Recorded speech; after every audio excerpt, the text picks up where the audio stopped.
This is National Native News. I'm Antonia Gonzalez. A bill to secure the Mashpee Wampanoag tribe's reservation in Massachusetts passed the U.S. House Wednesday with a vote of 275 to 146. Nearly all Democrats voted for the bill, with mostly Republicans against it. The bill and another bill to affirm tribal land rights were pulled last week after President Trump called on Republicans in a tweet to vote against it, calling it a special interest casino bill. Republican Representative Tom Cole, a citizen of the Chickasaw Nation and a supporter of the measures, spent much of his time on the House floor trying to clear up what he called misinformation. Holding land in trust is a commitment made to tribes by the federal government. It affirms tribes will continue to be able to exercise sovereignty over their own land.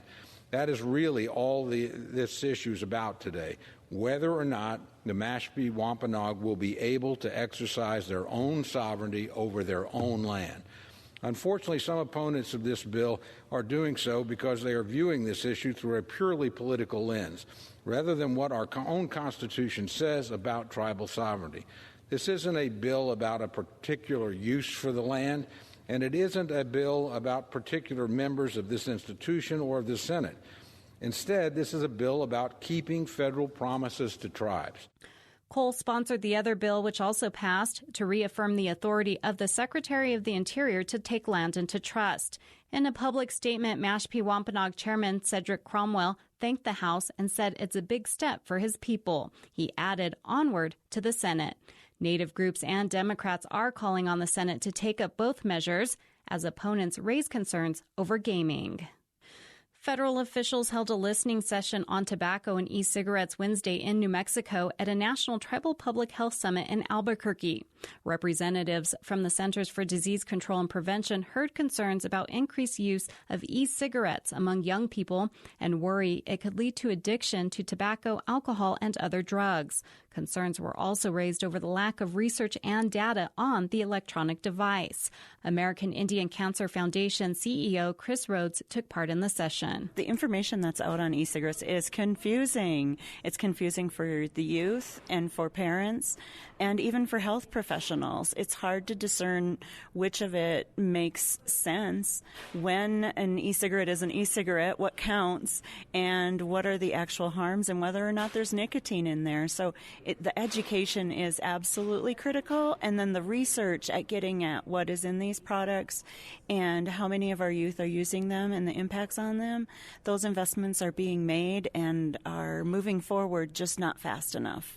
Health professionals suggested tribal sovereignty may be the best way to approach the loosely regulated products. Joshua Hudson is with the Keep It Sacred National Native Network, which works to decrease commercial tobacco use. Tribes within our sovereignty, we could move to ban e-cigarettes altogether. We could choose to not sell them. We could change the age for purchase up to 21 if we wanted to for e-cigarettes. We could do that for cigarettes and e-cigarettes. We've fought hard for the progress that we've made in Indian country, and some of that is feared that it's going to be undermined by the explosion of e-cigarettes on the scene with adults and with youth.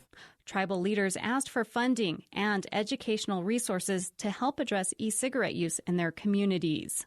The listening session was part of events at the summit hosted by the National Indian Health Board. I'm Antonia Gonzalez.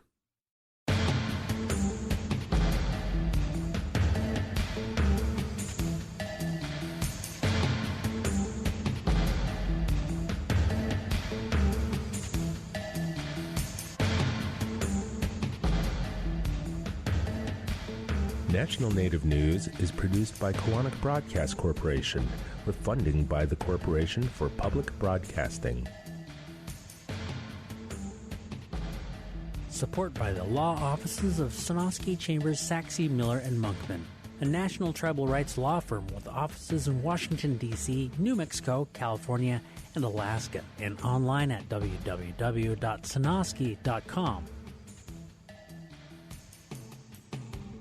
My day one. My day one. My day one. My day one. My day one. My day one. My day one. Day one. Telling inspiring stories of alcohol recovery. Recovery works. Hope starts here. Go to recoveralaska.org to learn more.